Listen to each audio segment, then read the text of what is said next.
तेल या घी जो भी आप इस्तेमाल करना चाहें आप उससे गरम करें और ये शलजम जो हैं आप उसमें गरम ऑयल में डालें और इनको आप फ्राई कर लें। ठीक है,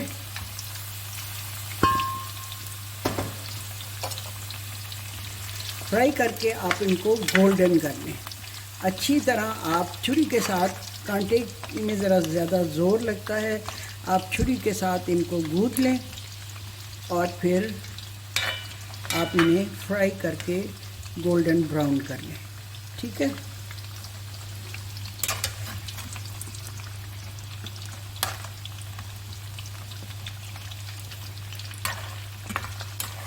खुले ऑयल में करें या घी में करें, ये आपकी मर्ज़ी है। जब ये हो जाते हैं ना फिर मैं आपको दिखाती हूँ, बजाय इसके कि आपको बोर करूँ मैं इतना लंबा प्रोसीजर दिखा के, तो मैं जब हो जाएंगे ना फिर बताती हूँ।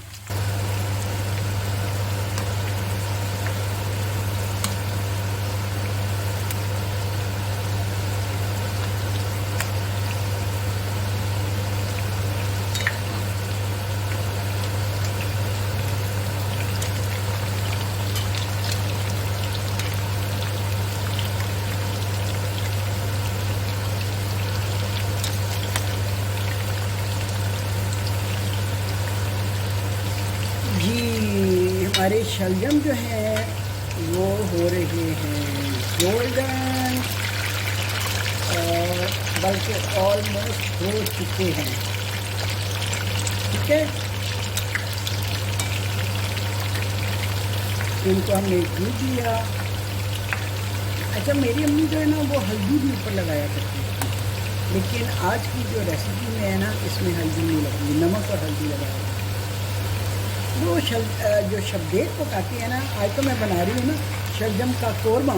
वो जब शबदेग बनाते हैं ना तो उसमें शलजम को भून के उसके ऊपर हल्दी लगा के फिर उसको रख देते हैं इस देग के लिए।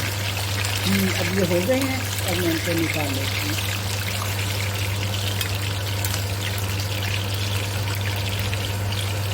ओह, एग्जॉस्ट मैं बंद कर दूँ, मेरी तो आवाज़ ही नहीं आएगी। देखा, मैं कहती शोर क्या है।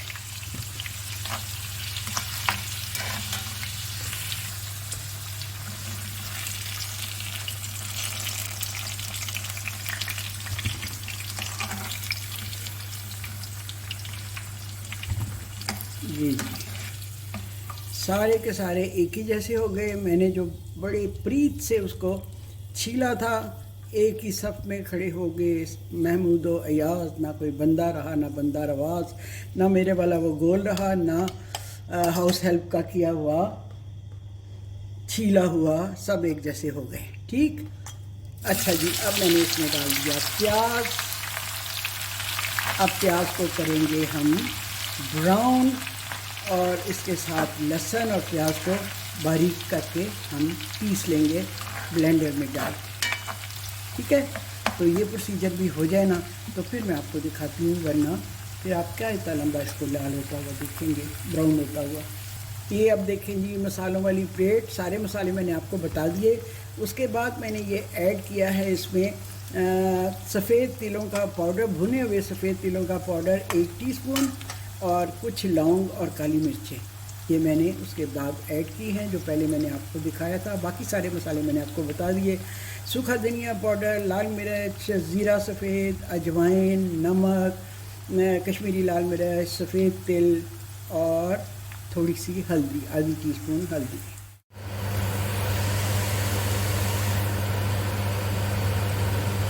प्याज हमारा गोल्डन हो गया है, अब इसे मैं निकाल लेती हूँ। चूल्हे को कर दिया बंद, मैं इसको निकाल लूँ, फिर आपको पीस के फिर दिखाती हूँ। प्याज को मैंने ब्लेंडर में पीस के अब इसमें डाल दिया है। अब उसको मैं ज़रा आपको क्लोज शॉट में दिखाती हूँ। ये देखें,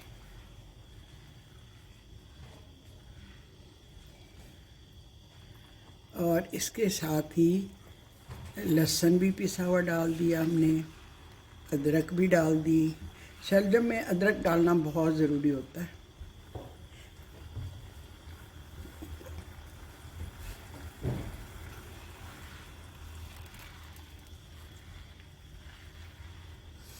प्याज की करते हैं हम भुनाई।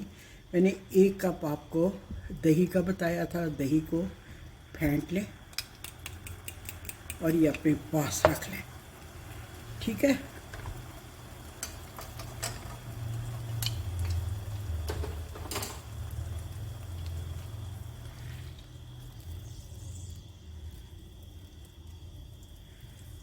प्याज में थोड़ा पानी डालना है और फिर इसको पीस लेना है।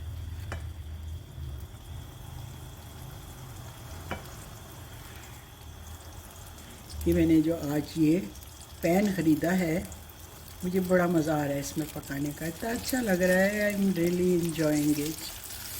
तस्वीरों में मैंने देखा था लेकिन मेरे पास इस तरह का हनी कोम वाला कोई नहीं था, तो आज मेरी नज़र पड़ी तो मैंने कहा चलो ले ही लेती हूँ, अपने बजट को ज़रा थोड़ा सा ढीला करके।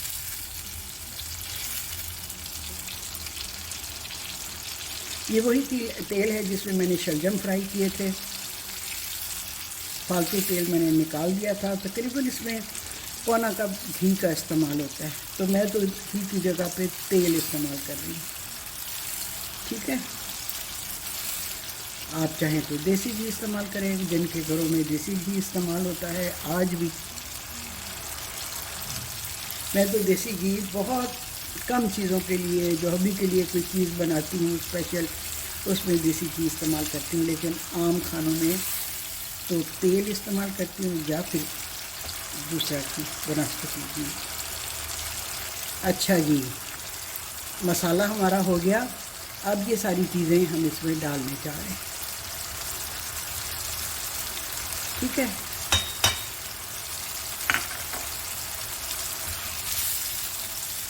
मेरी बेटी बता रही थी कि उसने कोई वीडियो देखी है जिसमें कोई कुकिंग का कोई था प्रोग्राम, और वो कलर देने के लिए खाने को वो जनाब जी डालते हैं ये जो कश्मीरी लाल मिर्च है ना, एंड पे थोड़े से घी में इसको गर्म करके ना, तो वो एंड में डाल देते हैं। अच्छा, कभी ट्राई करके देखूंगी, मैंने किया तो नहीं कभी, क्योंकि मैं तो साथ ही डाल देती हूँ।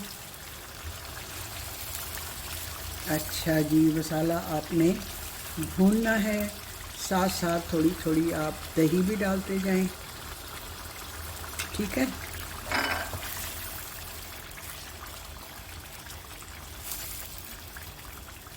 आंच को बहुत तेज़ नहीं रखना वरना दही कर्डल हो जाएगी। हल्की आंच पे इसको भूनना है। इसमें अजवाइन भी है, अदरक भी है, लौंग भी हैं, काली मिर्च भी है, इसलिए बादीपन का तो कोई सवाल ही पैदा नहीं होता। ये है जनाब कोरमा, शलजम का कोरमा। मेरे पास बहुत अच्छी मटन कोरमा की भी रेसिपी है, वो भी मैं किसी दिन आपके लिए बनाऊंगी, बहुत अच्छी बनती है। कभी मैं किसी दावत वगैरह पे बनाती हूँ ना, तो सबको बड़ी पसंद आती है।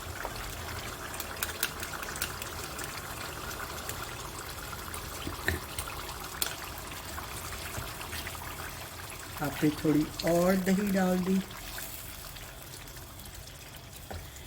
छींटे तो अब इसको भूनते हुए थोड़ी उठेंगी ना, इसलिए मैंने अपने पास ढाल पहले से ही रख ली है। ये जो ढाल है ना मेरी, ये पहले से मेरे पास है और मैं अपने सामने ऐसे रख रही हूँ उस ढाल को।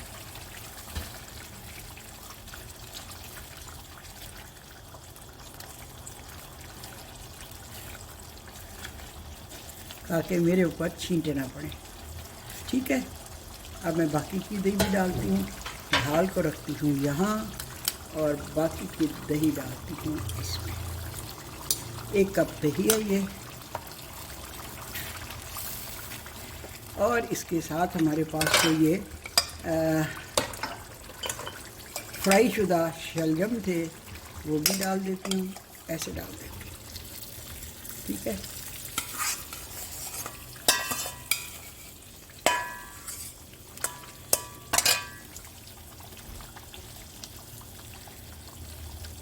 जितना ऑयल हमने डाला था सारे का सारा ऑयल ऊपर आ गया है। अगर आप चाहें तो इसको निकाल के रख भी सकते हैं और किसी और सालन के ऊपर, तरी के तौर पर भी डाल सकते हैं। आपको ऐसे लगेगा जैसे आप कोफ्ते खा रहे हैं,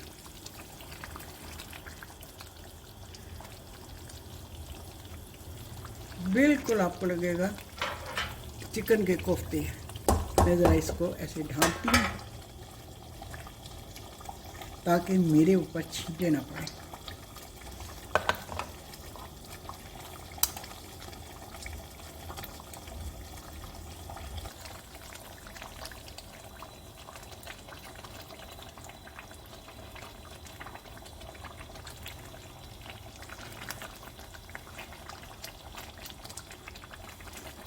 जब ये अच्छी तरह भुन जाएगा तो फिर इसमें मैं 1 कप गर्म पानी का डालूँगी और फिर इसको धीमी आंच पर दम के लिए रख दूँगी। उसमें शलजम गल जाएंगे और जो मसाला है ना वो इसी तरह ग्रेवी टाइप रहेगा, इस तरह। ठीक है,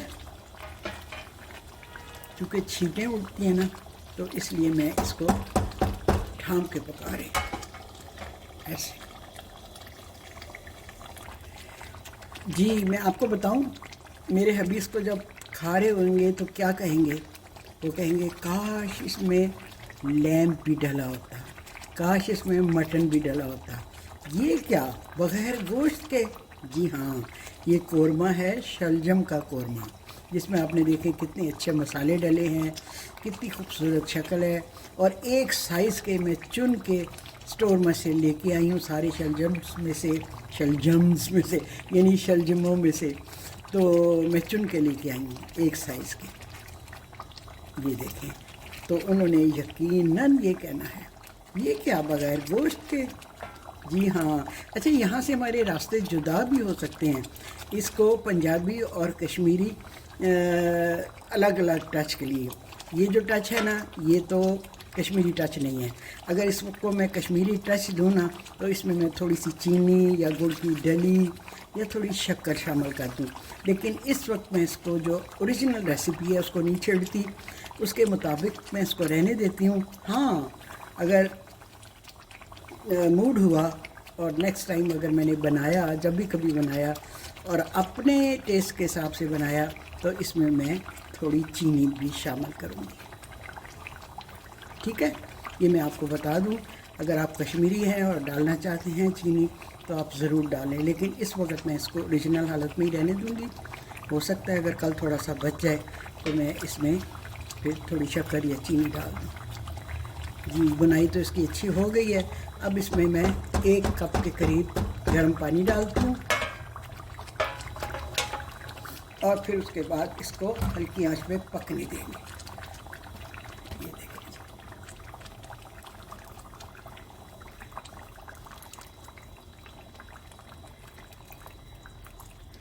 ये 1 कप इसमें गर्म पानी डाल दिया।